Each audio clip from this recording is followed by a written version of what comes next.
Hello，大家好，我是小龙。刚才呢，朋友打电话说他今天休息，要不要一起在他家吃个火锅？因为好长时间也没有见面了，也好长时间没有吃火锅了，所以说呢，正好赶上他今天休息。我今天呢也没有事儿，就准备去他家一起去吃个火锅。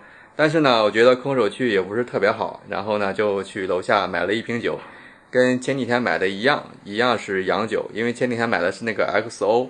喝着觉得还不错，然后今天买了一瓶威士忌，看看这个威士忌跟 XO 的口味是不是一样。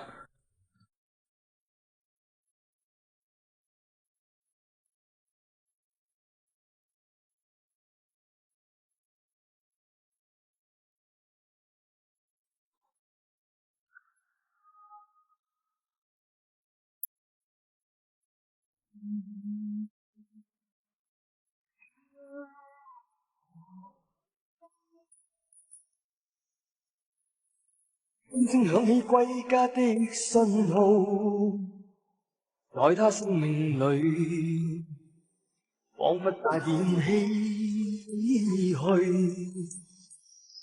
黑色肌肤给他的意义，是一生奉献。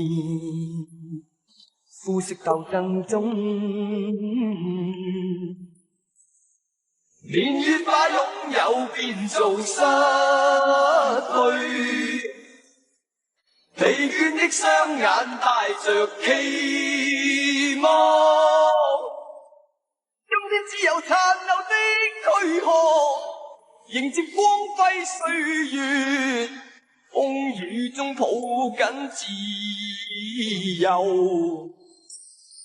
一生经过彷徨的挣扎，自信可改变未来，问谁又能做到？